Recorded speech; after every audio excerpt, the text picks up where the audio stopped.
Élection de décembre 2023. Comment les femmes se préparent à ces scrutins? Comment vont-elles financer leur campagne électorale? Que font-elles pour consolider la base? Débat au féminin, on parle ce samedi avec Madame Karine Kanou Chimanga, coordonnatrice adjointe de l'ASBL, Alliance des démocrates fatistes Adefat Tchangou en sigle, et membre de l'Union Sacrée. Débat au féminin, c'est tous les samedis après le journal de 13h et dimanche en rediffusion après le journal de 19h. Pour tout contact, appelez au 099 790 93 22. Bienvenue dans ce nouveau numéro du débat au féminin, fidèles auditrices et auditeurs de Top Congo FM. Vous le savez, les jours passent et nous nous approchons de plus en plus du mois de décembre, mois retenu pour les élections en République démocratique du Congo. Les Congolais devront élire leur président de la République ainsi que les députés nationaux et provinciaux. C'est donc dans quelques mois, dans moins de 6 mois, c'est 3 mois pratiquement, qui nous séparent des élections. La liste définitive des candidats aux législatives a été publiée, malgré quelques personnes qui se sont plaintes de voir des numéros qui ont sauté. Mais du moins, la liste a été publiée et les candidats ayant déposé leur dossier de candidature sont fixés sur leur sort. Et ceux qui avaient introduit des recours ont également été fixés sur leur sort. Et dans ce studio aujourd'hui, nous recevons l'une des candidates retenues pour les législatives de décembre. Il s'agit de Madame Karine Kanou Chimanga. Elle est coordonnatrice adjointe de l'ASBL, l'Alliance des démocrates fatistes Adefat en sigle, membre de l'Union Sacrée. Bonjour Madame et bienvenue dans ce studio. Oui, bonjour Mamie et merci. Alors, nous vous recevons dans ce studio pour parler processus électoral. Nous sommes à quelques mois des élections, mais à quelques mois du début de la campagne électorale. Comment vous vous préparez pour affronter cette campagne électorale? Et vous êtes candidate dans la circonscription de la Tchangou, si je ne me trompe pas. Oui, c'est ça. En fait, avant de prendre la décision d'être candidate, on s'est d'abord préparé psychologiquement, moralement et physiquement. Sur terrain, nous sommes en train de faire ce qu'on dit la politique de proximité. Donc, nous sommes tout proches de la population. Nous faisons du porte-à-porte. C'est pas déjà la pré-campagne que vous êtes en train de faire là? Non. C'est pas la pré-campagne. C'est présenter devant mes futurs électeurs. C'est pas la pré-campagne.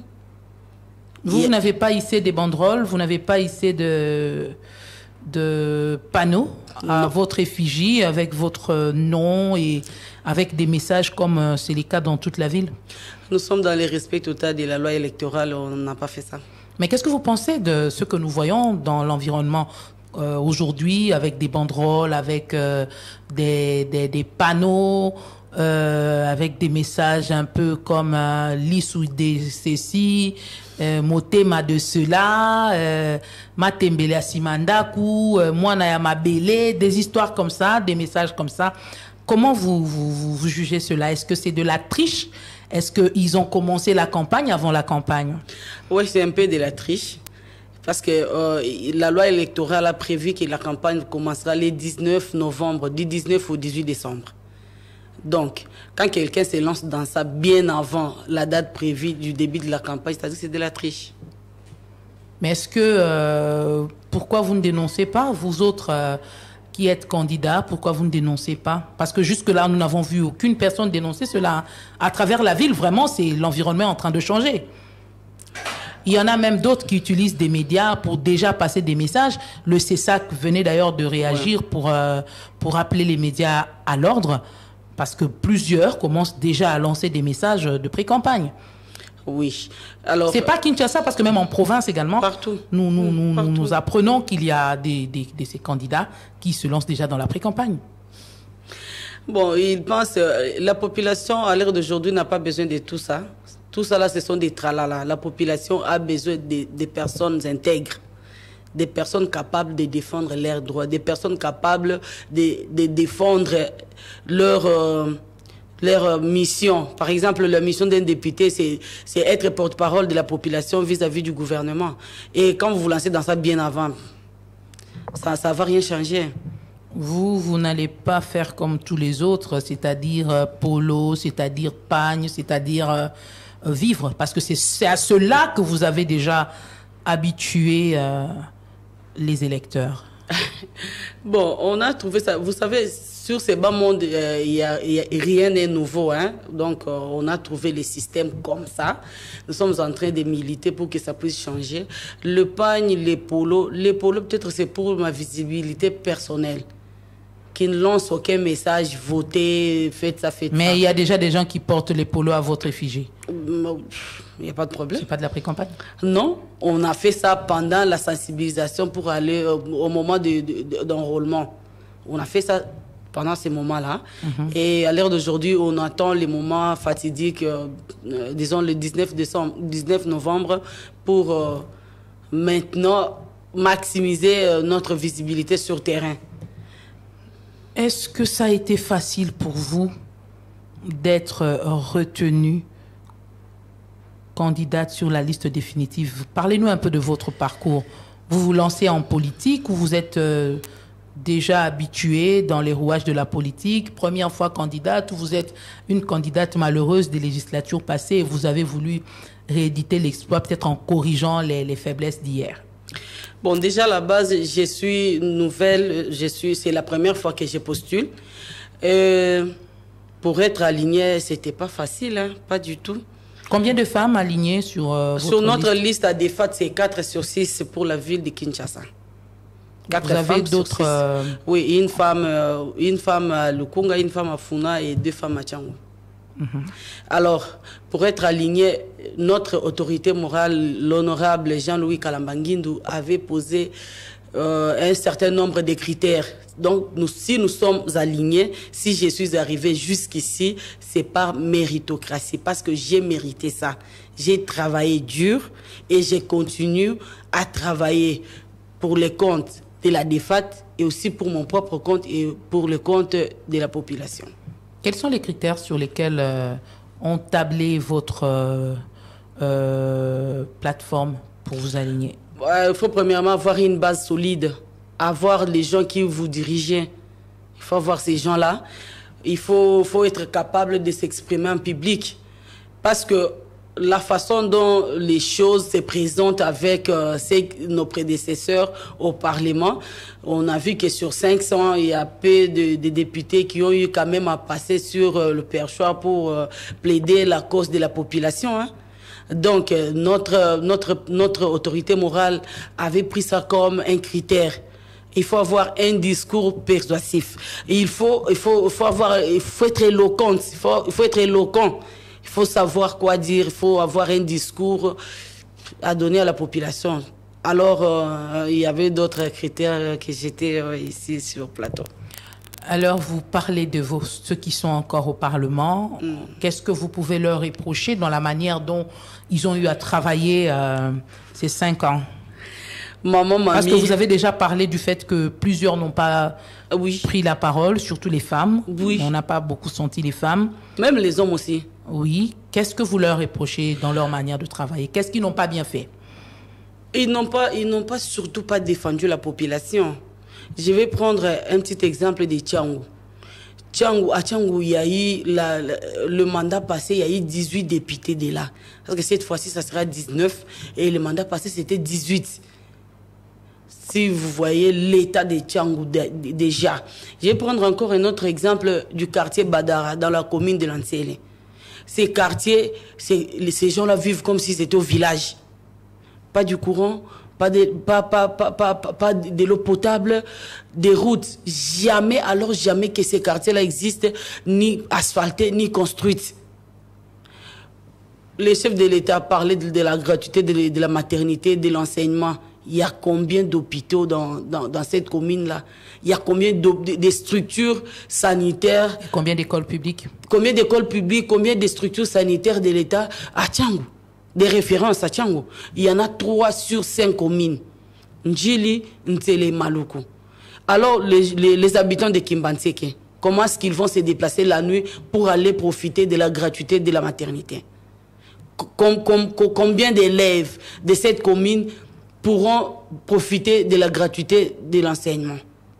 Massine également.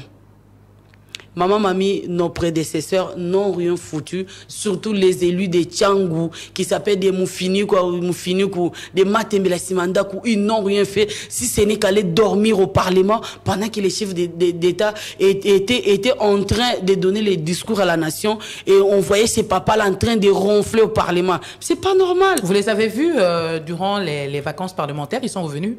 Personne, on voit personne. À Tchangou, je peux citer 2 personnes, mais je ne suis pas là pour faire leur publicité. Ce sont des hommes que je peux citer, que je vois faire quelque chose sur terrain. Et à part ça, les femmes, non. Hein. Bon, en tout cas, à Tchangou, je n'ai jamais vu un député national comme ça, de mes propres yeux, en train de faire quelque chose, non. Ils vont le faire avec leur argent ou ils vont, à partir de leur rapport de vacances parlementaires, emmener les problèmes de leur base au niveau de l'Assemblée nationale et ils vont couler ça dans ce document qui va reprendre les déshydratats de la population? Maman, mamie, déjà à la base, chaque personne, quand vous avez les ambitions politiques de postuler, vous devez d'abord connaître c'est quoi la mission d'un député. Si vous connaissez déjà la mission d'un député qui est d'être porte-parole de la population, surveiller l'action du gouvernement, à ce moment-là, vous n'allez pas vous en faire quand il faut défendre la population. Et deuxièmement, pendant les campagnes, il y en a beaucoup qui ont fait des promesses graves et qui sont là... En leur nom propre ou au nom du gouvernement? À leur nom propre. Je vais construire ça. Quand vous dites je vais construire ça, je vais faire ça, je vais faire ça, c'est pas au nom du gouvernement. C'est à votre nom propre. Alors, les chefs de l'État ne peut pas aussi tout faire seul. Même les gouvernements en question ne peut pas tout faire seul. Mais avec votre salaire, vous pouvez aussi construire ne fût-ce qu'un petit centre de santé. Vous pouvez construire ne fût-ce qu'une petite école. Quand vous allez engager un certain nombre de jeunes, vous avez réduit le taux de chômage. Tchangou est connu pour... comme une commune où il y a l'insécurité, surtout la commune de Kimbantseke. Vous dites que rien n'est fait. Les députés élus de Tchangou n'ont pas su faire entendre les cris de cette population-là pour que l'on puisse renforcer la sécurité dans cette partie? En tout cas, moi, je ne sens pas la présence d'un député élu dans ce coin-là. Je ne sens pas, on sent rien. Tchangou est enclavé déjà. Tchangou d'il y a 5 ans et Tchangou d'aujourd'hui, qu'est-ce qui a changé? Les changements. Il n'y a pas grand-chose. Hein? Il n'y a pas grand-chose. Sur le plan sécuritaire, est-ce que... Sur le plan sécuritaire, la délinquance juvénile, c'est à Tchangou, c'est le top. C'est le top. L'insécurité là-bas, c'est le top. Pourquoi? Parce qu'au départ, ils ont un mauvais courant. Le peu des quartiers où il y a du courant, c'est un mauvais courant. Et la majorité, les banlieues là-bas, il n'y a pas du courant. Donc, à Kinshasa ici, le banlieue, le village, c'est Tchangou.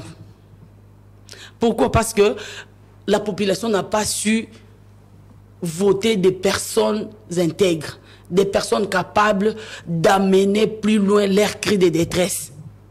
Les personnes qui pouvaient viser le développement de ces districts-là. Aujourd'hui, nous avons les projets de développement des 145 territoires. Je peux vous dire qu'à Moamba, on voit les routes secondaires en train d'être construites et asphaltées. Je prends l'exemple de Matete Lemba. Mais vous avez aussi quelques routes à Tchangou, non? Secomaf n'est pas en train d'être... Une seule route, maman. Mais Tchangou, c'est pas que c'est Secomaf. Tchangou, c'est une commune. À votre avis, ceux qui ont reçu mandat pour parler au nom de Tchangou ne maîtrisaient pas les réalités de ce district ou maîtrisaient mais n'ont pas juste porté haut les besoins de la population de Tchangou?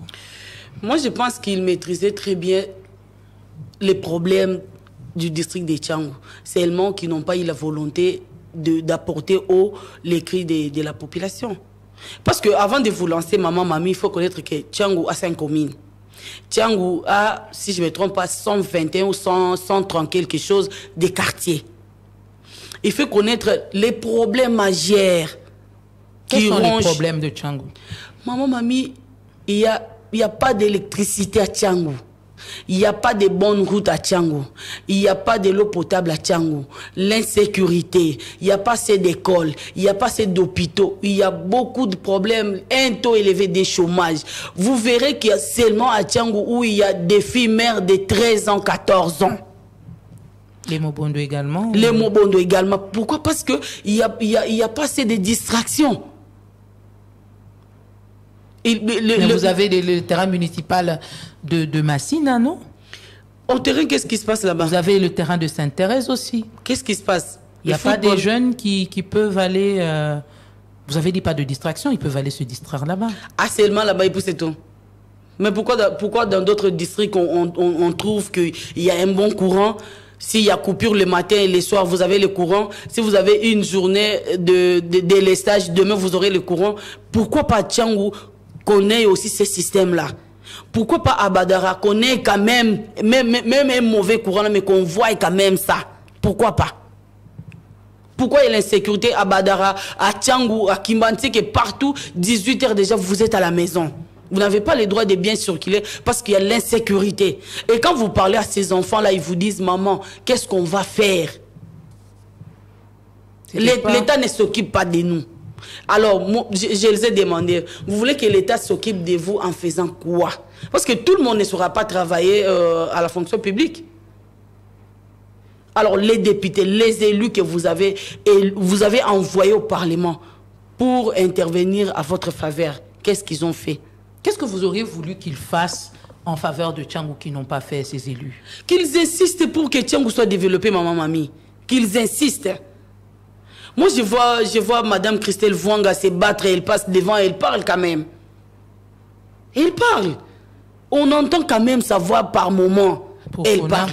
Pardon? Elle parle pour Funa ou pour Kinshasa? Elle parle pour Kinshasa souvent. Elle parle aussi pour la femme. Et pour son district aussi. Pourquoi pas les autres députés ne pouvaient pas faire comme elle? Pourquoi pas les autres députés ne pouvaient pas insister? Parce qu'aujourd'hui, ils reviendront, ils sont en train de revenir avec des constructions des ponts, des pannes ça et là, des calendriers autres, des 10 000 francs à chaque Congolais pour qu'ils aient la masse derrière eux. Mais ce moment-là est déjà révolu. Hein?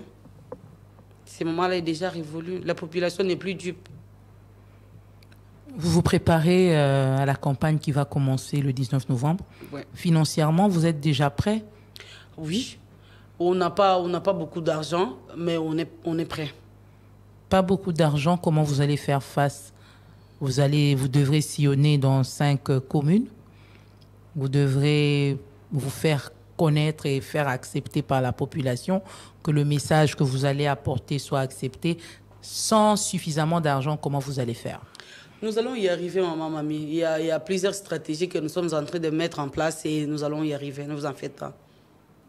Financièrement soutenu par ADEFAT, ou ça vient de votre propre poche, ou c'est de votre ASBL? C'est de notre ASBL. Qui vous soutient? Ouais. Bon, on ne va pas vous demander à combien s'élève votre budget de campagne. Là, c'est confidentiel. C'est confidentiel, mais vous avez déjà ciblé des endroits où vous allez passer, le message que vous allez donner à la population, sans entrer dans le détail, parce que nous ne sommes pas encore en pleine campagne électorale. Nous comptons passer dans toutes les communes pour passer notre message et nous faire accepter par la population pour qu'au moment opportun que nous soyons élus.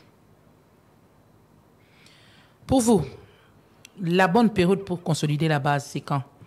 C'est dès qu'on proclame les élections, les résultats des élections précédentes, quand vous avez des ambitions pour les prochaines législatures, que vous commencez à préparer votre base, ou c'est quand vous déposez votre candidature que vous commencez à passer pour aller voir, aller chercher les mamans par-ci, les mamans par-là, parce que c'est toujours les femmes qu'on va chercher, qui vont recevoir les pagnes de tout le monde, les polos de tout le monde, l'argent de tout le monde.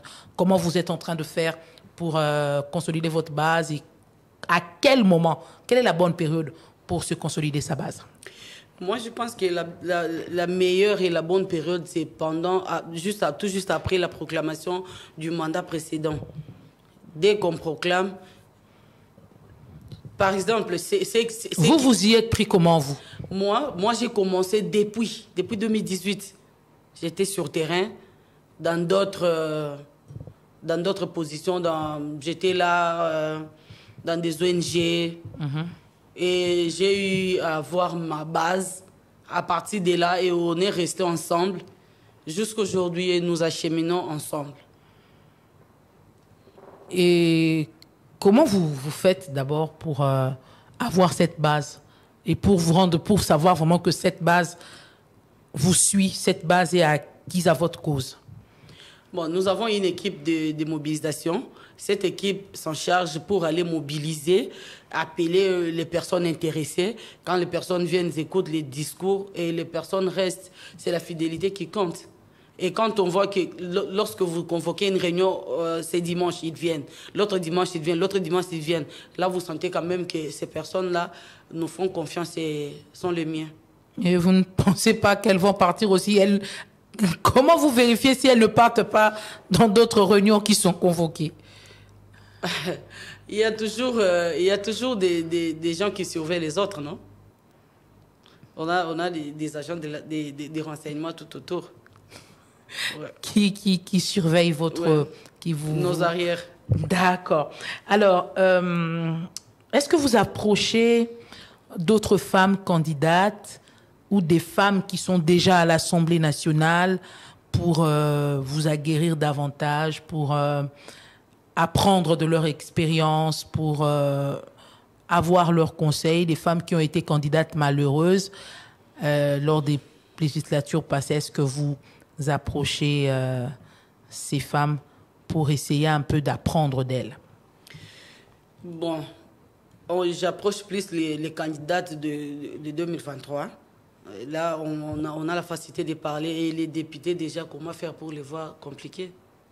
Et je suis par moments les émissions de Christelle Vwanga, quand elle était passée sur Top Congo ici et sur d'autres chaînes. Et je suis quand même ces petits conseils qu'elle donne aux futures candidates et tout. Ça me sert quand même d'exemple. Et les blessés des guerres de 2018, sur la liste du regroupement, nous sommes alignés, j'en ai deux ou trois. J'ai compris que nous, les femmes, à un moment donné... Mais il y a un regroupement des femmes candidates. Vous n'avez pas approché ce regroupement pour adhérer? Moi, j'ai eu à assister ou à bénéficier d'une formation ou d'une conférence des femmes candidates de la part de la CENI elle-même. À part ça, je n'ai pas eu l'occasion d'être intégrée dans... Vous avez peur d'approcher les autres? Non. Moi, je n'ai jamais eu peur d'approcher les autres. Et je suis la femme la plus courageuse qu'elle soit. Et pourquoi vous n'approchez pas les députés qui sont déjà là pour apprendre d'elles, pour peut-être savoir comment ça se passe? Ça ne vous tente pas ou vous n'avez pas l'occasion de les rencontrer? Déjà, j'ai pas eu l'occasion de les rencontrer et j'ai pas cherché aussi à les rencontrer. Seulement, je m'inspire de Madame Christelle à partir de ses émissions et ses écrits et puis ça me va. Et j'ai aussi ma conviction personnelle et j'ai aussi ma façon de faire. Je préfère d'abord être égal à moi-même au lieu d'aller chercher à écouter. Mais seulement tout au début, quand j'ai eu des ambitions, j'ai côtoyé un député. Non, qui m'a dit ce qu'il fallait faire. Qu'est-ce qu'il m'a dit? Il m'a dit, vas-y d'abord à Tchango, cherche à connaître qui sont les anciens députés de là. Et qui fait quoi là-bas? C'est qu'on appelle souvent les grands golos. Qui sont ces grands golos de Tchangou. Et il m'a donné certaines stratégies, y compris aussi notre autorité morale, c'est un député provincial de Lubumbashi. Lui aussi, il nous donne des stratégies de temps en temps et moi, je pense que ça me suffit. Hein. Comment votre plateforme prépare justement les femmes à affronter les prochaines élections? Parce que vous ne serez pas seul. Il y a aussi d'autres regroupements qui préparent leurs candidates femmes. Comment, au niveau de votre plateforme, on vous prépare? Au niveau de notre plateforme, on nous prépare d'abord d'avoir un mental d'acier, d'être forte, d'avoir un bon discours à donner à la population. On nous dit comment nous tenir, être leader féminin. Bon, on nous montre la gravité des leadership féminin. Voilà. Et on nous encourage toujours d'être au front et on travaille d'arrache-pied pour gagner les élections, quand ça sera le moment. Vos collègues hommes vous soutiennent également? Oui. Comment? On part des conseils, on échange des stratégies. On s'est dit, si par exemple à Tchangou, nous sommes à 3 de la même asbel, alors on s'échange des idées, on s'est dit, moi quand j'entre de l'autre côté, toi entre de l'autre côté. Voilà. Et au moment opportun, vous allez vous affronter? Pas du tout. Et je connais déjà les côtés que mon compagnon d'élite. Là, nous allons faire la concurrence loyale. Donc, nous allons nous dispatcher pour conquérir Tchangou. Qui dit élection dit également témoin. Est-ce que vous avez déjà préparé des témoins pour faire le suivi de vos voix lors des élections de décembre? Si, nous avons déjà des témoins et nous avons 2 personnes qui sont un peu mûres dans cette matière-là, sont en train de former les témoins, comment ça se passe dans des bureaux de vote et tout. Et nous sommes là. Et où est-ce que vous avez pris ces témoins? À Tchangou. C'est des personnes intègres. Quels sont les critères? Les personnes intègres, c'est-à-dire ce sont les mêmes personnes qu'on voit chaque fois qu'on a une activité, chaque fois qu'on convoque des réunions, chaque fois, d'abord on a une équipe restreinte et puis on a une grande équipe et chaque équipe a une entité ou une base dans chaque commune et les chefs des bases font les suivis de savoir qui est avec nous et qui n'est pas avec nous. Et chaque réunion, on a une liste de présence. Quand on constate qu'on a de mêmes figures et de mêmes noms, c'est à ce moment-là qu'on dit que ces gens-là sont des personnes intègres. Et par l'air aussi, façon de vous encourager, de vous dire, nous sommes derrière vous, voilà. Combien de témoins vous allez déployer? Non, en 2018, on a vu qu'à Tchangou, il y avait 439 bureaux de vote. C'est en fonction de ça qu'on doit placer les témoins. Donc, si on a 439, il faut placer au moins 2 témoins dans chaque bureau de vote ou bien un témoin. Ça dépend aussi de l'accréditation qu'on aura de la part de la CENI. Et ceux que vous êtes en train de former en ce moment, ils sont à peu près à combien? On a déjà plus de 200. Et nous sommes en train aussi de recruter pour avoir le maximum dans des bureaux de vote. Des hommes, des femmes, des jeunes? Toutes tendances confondues, sauf des mineurs. Et comment vous allez organiser la prise en charge de ces témoins? Parce qu'à des moments, on a vu des témoins se plaindre aussi qu'ils étaient là depuis le matin, ils n'ont pas mangé. Comment vous allez faire pour... Non, nous sommes en train aussi de nous organiser par rapport à ça pour pallier aux petits soucis les jours J. Donc, nous sommes en train de nous organiser pour organiser leur ration et leur transport de retour à la maison. Vous avez vu la liste définitive publiée par la CENI. Est-ce que le taux de représentativité de la femme vous conforte, vous satisfait ou vous trouvez qu'elles ne sont pas en grand nombre? Non. Le taux de représentativité des femmes, c'est à 27%. C'est pas satisfaisant. Moi, j'aimerais demander aux femmes de travailler dur, de travailler d'arrache-pied de ne pas baisser les bras du tout, d'avoir du courage d'affronter les choses, d'avoir aussi l'envie d'être un jour, de se retrouver un jour dans les instances de prise de décision, d'avoir aussi le courage de gérer un jour la chose publique. Les présidents des partis aussi ne nous ont pas laissé les choix. Justement, j'allais en arriver là. Pourquoi seulement 27%? Parce que les présidents des partis ont aligné plus des hommes. Malgré que la loi électorale nous a même donné le privilège d'être aligné à 50%. Si c'est fait comme ça, vous êtes exonéré de la caution. Mais ça n'a pas été fait. Ils ont préféré payer les cautions qu'aligner 50% des femmes. Parce que les femmes n'étaient pas à la hauteur. À la hauteur, ou ouais. Parce qu'il n'y avait pas des femmes capables de défendre les couleurs du parti, ou parce que les femmes sont incapables de faire élire la liste? Nous ne sommes pas, les femmes ne sont pas, dire incapables,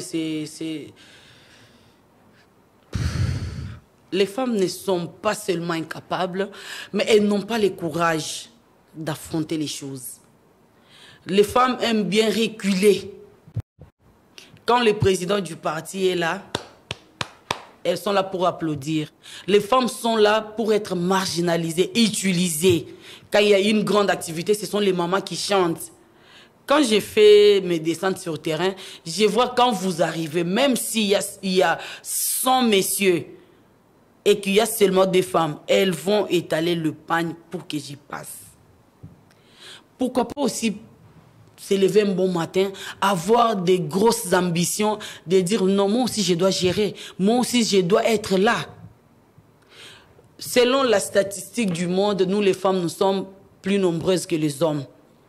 Mais quand il s'agit de gouverner, de gérer, on voit que les hommes sont plus nombreux que nous les femmes.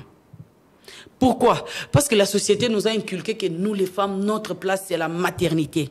Oui, nous sommes femmes, nous sommes nées femmes pour donner naissance, pour donner vie. Mais notre place n'est pas seulement à la maternité. Notre place est à la maternité. Notre place est aussi à la gestion de la chose publique. La société nous a inculqué que nous, les femmes, notre place, c'est au ménage, c'est à la maison. Nous sommes derrière les hommes. Et pourtant, c'est faux. La Bible est claire et nette là-dessus. La femme est une aide semblable de l'homme. Quand on dit semblable, quoi. Et je ne vois pas pourquoi nous les femmes, nous devons être derrière les hommes. Et les hommes, il y a aussi, maman, mamie, il y a certains hommes qui nous aident pas, qui nous facilitent pas la tâche. Vous parlez des présidents des partis politiques. Pourquoi ils n'alignent pas suffisamment des femmes? Bon, moi déjà à la base, chez nous, je suis trop fière de notre autorité morale qui a aligné 4 femmes sur 6. Déjà, c'est dans le compte de Kinshasa. C'est beaucoup. Et en province, vous en avez aligné combien? Oui, en province, j'ai pas trop de statistiques en tête, mais je sais que partout, il y a quand même les noms des femmes. Les femmes qui ont aussi, qui ont donné l'envie, les femmes qui ont dit que moi, j'ai des ambitions politiques, je vais postuler. On va pas aussi aller ramasser les femmes à la maison, maman, mamie. Vous êtes à 7 heures devant les maboké en train de regarder les maboké, les théâtres. Et quel président du parti politique qui viendra te chercher chez toi à la maison pour venir t'aligner?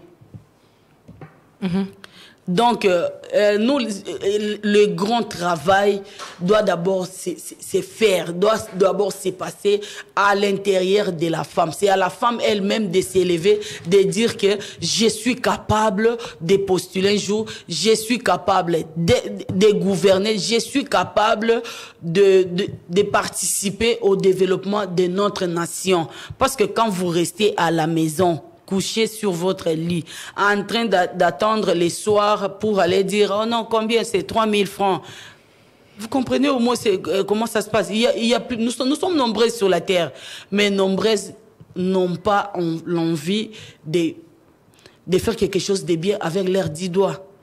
Vous reconnaissez au moins qu'au niveau des partis politiques, beaucoup de femmes viennent, non pas pour évoluer, mais elles sont là juste pour rester là à danser, à clamer, prendre leurs 10 000 francs, leurs 5 000 francs de transport et repartir. Est-ce qu'avec ce comportement, on peut espérer avoir un grand nombre de femmes demain au Parlement et dans les autres instances de prise de décision? Non, non. Avec ces comportements, c'est compliqué. Je vous les concède. Oui, les femmes viennent dans des partis politiques pour acclamer, pour applaudir, pour danser. Et non, elles ne viennent pas avec des grosses ambitions, elles ne viennent pas avec des grosses ambitions pour être des personnes demain, pour gouverner demain. Parce qu'à l'heure d'aujourd'hui, bon, avec les 27%, nous nous sommes levés parce que nous avons compris que les hommes ont lamentablement échoué dans leur mission. Et nous n'allons pas aussi nous décourager de dire à la femme de s'élever, d'avoir une conscience éveillée, de chercher à faire quelque chose et de travailler dur pour le développement de notre cher et beau pays, la RDC. Vous avez suivi l'actualité de cette semaine, l'actualité de ces derniers jours, marquée notamment par le discours du chef de l'État. C'est vrai que ça fait une semaine pratiquement qu'il a parlé. Mais qu'est-ce que vous retenez du discours du chef de l'État devant la tribune des Nations Unies? Bon, je retiens déjà à la base que Fachi, c'est un lion à une diplomatie très agissante. Pour ça. J'ai retenu encore qu'il a donné un ultimatum à la MONUSCO de déguerpir de notre sol. Malgré que cela a expiré, on ne va pas aussi les lâcher comme ça si facilement. J'ai retenu l'ultimatum qui a expiré, c'est l'ultimatum qui a été donné par la bouche du ministre des Affaires étrangères, c'est contre les forces du M23. Ça a expiré depuis dimanche. Ils sont encore là. Ils partiront, ne vous en faites pas, ils partiront. Ils partiront. Devant toute situation, il y a toujours un début et une fin. Ils partiront. Nous les habitants, nous les Congolais, nous n'allons pas céder même un petit centime de notre terre. Alors je disais que dans le discours du chef de l'État, j'ai retenu encore qu'il a applaudi les États-Unis parce qu'ils ont infligé des grosses sanctions au Rwanda. Donc, si d'autres pays suivaient ce que les États-Unis ont fait, le Rwanda il sera amorti et il pourra nous laisser en paix. Parce qu'on ne lui doit rien. On lui doit rien. On ne doit rien au Rwanda. Qu'est-ce que vous dites aux femmes qui n'ont peut-être pas postulé aux législatures, aux élections législatives de 2023 ici, qui ont peut-être des ambitions pour 2028. Qu'est-ce que vous pouvez dire à ces femmes des partis politiques? Parce que vous avez condamné leur comportement au sein des partis politiques. Elles sont là plus pour subir que pour poser des actes. Ce sera votre conclusion? Je les encourage de travailler et travailler dur, d'être capables. Parce que nous, les femmes, déjà à la base, nous avons des potentialités innées.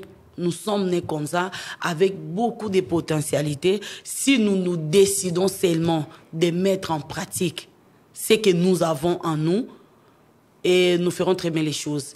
Moi, je demande à ces femmes-là de s'élever, de travailler dur, de ne pas rester sur leur chaise de goïgoï en train de regarder, zapper à la télé, en train de suivre des femmes caméléons qui suivent leur mari quand son mari dort. Elle est là en train de vérifier les téléphones de son mari pour attraper son mari. Si vous, par exemple, vous êtes là au travail, quand vous rentrez fatigué, est-ce que vous avez le temps de faire ça? Non. Donc, je demande à ces femmes-là de travailler, d'être utiles au parti. De ne pas être là. Vous êtes là, nommé à la présidence de la Ligue des femmes. C'est tout. Mais est-ce que la Ligue des femmes joue même leur rôle? Pas un grand rôle. Pas un grand rôle. Une femme qui a une conscience éveillée, sait toujours comment se démarquer. C'est toujours comment sortir dans le lot de ceux-là qui ne valent rien. Moi, je demanderais tout simplement à ces femmes-là de travailler dur. De travailler et de montrer aux présidents des partis politiques hommes de quoi elles sont capables. Et de garder ces envies-là très ardents en elles, qu'en 2018, qu'elles soient aussi alignées. En 2028, qu'elles soient aussi alignées, comme nous aujourd'hui. Nous sommes là parce que nous avons mérité. Ce n'est pas méritocratie et non par favoritisme. Madame Karine Kanou, je vous remercie d'avoir répondu à notre invitation. Je rappelle que vous êtes candidate députée nationale dans la circonscription de la Tchangou, mais vous êtes également coordonnatrice adjointe de l'ASBL, l'Alliance des démocrates fascistes ADFAT en sigle, et membre de l'Union sacrée. Ça a été un plaisir pour nous de vous avoir dans ce studio. Merci à vous, fidèles auditrices et auditeurs, d'avoir suivi cette émission. Merci à Isabelle Mwengo qui nous a aidé dans la préparation, Miguel Menda qui a coordonné, Dani Zayubi, Patrick Mungo qui ont assuré la prise de vue. Restez branchés au programme de Top Congo FM. Nous allons nous retrouver, Dieu voulant, très prochainement pour un autre numéro. D'ici là, portez-vous bien, au revoir. Élection de décembre 2023. Comment les femmes se préparent à ces scrutins? Comment vont-elles financer leur campagne électorale? Que font-elles pour consolider la base? Débat au féminin, on parle ce samedi avec Madame Karine Kanou Chimanga, coordonnatrice adjointe de l'ASBL, Alliance des démocrates fascistes ADFAT Tchangou en sigle, et membre de l'Union sacrée. Débat au féminin, c'est tous les samedis après le journal de 13h et dimanche en rediffusion après le journal de 19h. Pour tout contact, appelez au 099 790 93 22.